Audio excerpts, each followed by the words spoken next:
conferencia internacional o conferencia global. Esta conferencia está alcanzando muchas personas del mundo entero, gracias a Dios, porque la palabra está siendo repercutida en todos los cantos de la tierra. Septiembre de 2020, la palabra del Señor está aquí para alimentar a todos los pueblos, a todas las personas, alimentar a las iglesias. Y es eso lo que el poder del Evangelio puede hacer, alcanzar a las personas, a fin de transformarlas. La serie a la cual vamos a entrar ahora, Dios nos llama para su reino y gloria. Alabado sea el Señor. En esta primera mensaje que ministró el hermano Esdras, el título de ella fue El poder del Evangelio, Primera Tesalonicenses capítulo 1, versículo 5. El título es muy sugestivo. Está allí en la primera carta que Pablo escribió a los tesalonicenses. Y hay muchas cosas ahí para nosotros poder ganar.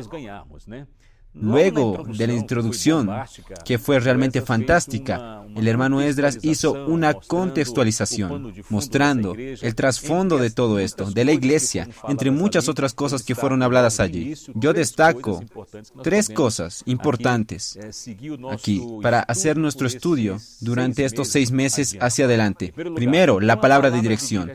Cada vez que Dios habla, Dios da una dirección para nosotros. Y también Él presentó de que Pablo escribió a la iglesia en Tesalónica para que ella pudiese ser consolada. Y también después, para que ella pudiese ser preparada para el regreso del Señor.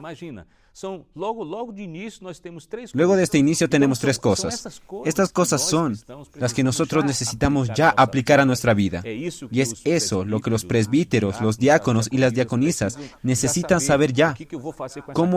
¿Qué podemos hacer con esta carta? ¿Cómo es que podemos trabajar con esto entre las personas que están bajo nuestro cuidado? Entonces, dirección, consuelo y ayudar a las personas a prepararse para la vuelta del Señor. Cuando usted agarra una de estas palabras de este mensaje tan rico, nosotros tenemos miles de maneras de aplicar esa palabra. Una palabra densa, una palabra rica, una palabra que necesita ser explorada. Entonces nosotros vamos a explorar eso aquí, buscando 2 caminos básicos, que es una manera muy simple de nosotros recibir la palabra del Señor en nuestro corazón y nosotros ser alguien que pueda transmitir con fidelidad, de modo de que las personas sean alcanzadas. Entonces, en primer lugar, esta palabra puede ser aplicada a la vida particular, personal, a nuestra vida cristiana. Usted es un hermano, yo soy un hermano, y aquellos que aplican la palabra tienen que saber que necesitan dirección, necesitan de orientación. Entonces, ¿qué es lo que podemos hacer? Entonces, ¿qué podemos resaltar de esta palabra y ayudar a nuestros hermanos? Aquí nosotros destacamos cosas muy ricas. La primera de ellas fue con respecto a lo que está en Primera Tesalonicenses, capítulo 1, versículo 1, que dice, a la iglesia en Tesalónica, de los tesalonicenses, que estaba en Dios Padre. Lo primero importante es que debemos ayudar a los hermanos a conectarse con Dios. Si hay algo que usted tiene que trabajar, es ayudar a los hermanos a que se conecten con Dios. Así como la iglesia estaba en Dios Padre, que estaba en conexión con Dios Padre, nosotros debemos hacer eso con los santos. Y nosotros después tenemos la selección. ¿Cómo es importante los hermanos ser ayudados, ser recordados a que el Señor los escogió, que el Señor seleccionó a cada uno? Cada uno fue llamado por el Señor y el Señor quiere hacer un trabajo fuerte en cada uno de ellos. Entonces debemos comunicar eso para los santos. Ayudar a los hermanos a invocar el nombre del Señor. Invocar el nombre del Señor es lo que va a generar una vida santa. Una vida santa acontece cuando nosotros recibimos esa vida mediante el invocar. Oh Señor Jesús, debemos llevar a los santos a invocar más el nombre del Señor. Y después, presentar para nuestros queridos hermanos que la vida de la iglesia tiene una estructura. ¿Y qué estructura es esa? Son 3 cosas importantes que particularmente definen nuestra vida cristiana: la fe, el amor y la esperanza.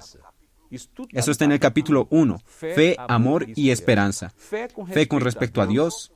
Amor con respecto a los hermanos que conviven con nosotros, y esperanza con respecto a la venida de nuestro Señor. Es una estructura. Debemos ayudar a los hermanos a fortalecer su fe en Dios, ayudar a los hermanos a reconciliarse, o sea, manifestar el amor entre ellos, y después ayudar a los hermanos a saber que están aquí en la tierra, mas deben tener sus ojos en los cielos, esperando y aguardando la vuelta del Señor. Son muchas orientaciones que podemos dar con respecto a este mensaje. Entonces, este mensaje también puede ser aplicado a la vida de la iglesia, no solamente a la vida personal, a la vida particular, sino a la vida de la iglesia. Debemos entender en primer lugar que este evangelio es nuestro. Nosotros tenemos el evangelio. El evangelio es de Dios. Mas cuando usted vive el evangelio, usted puede entender de que el evangelio es nuestro. Entonces nosotros tenemos este sentimiento. Creemos en el Evangelio. Y ese Evangelio que está conforme al capítulo 1, en el versículo 5, dice, este Evangelio es poderoso, porque nuestro Evangelio no llegó hasta vosotros tan solamente en palabra, mas sobre todo en poder del Espíritu Santo. Y en plena convicción, como bien sabéis, cuáles fuimos entre vosotros, por amor de vosotros. Entonces, el Evangelio es el poder de Dios. Y eso es lo que los presbíteros deben pasar para la iglesia. Nosotros tenemos el Evangelio, y ese Evangelio es el poder de Dios. Debemos creer, en primer lugar, que ese Evangelio es poderoso para salvarnos. Cuando pensamos en el Evangelio, pensamos en el vecino, mas debemos pensar primeramente en nuestra casa. El Evangelio nos puede salvar. A ver, puntos importantes. El Evangelio, con su poder, Él crea un ejército. Los salvos se tornan un ejército. Eso es poder. Y también este Evangelio es capaz de poder generar transformación.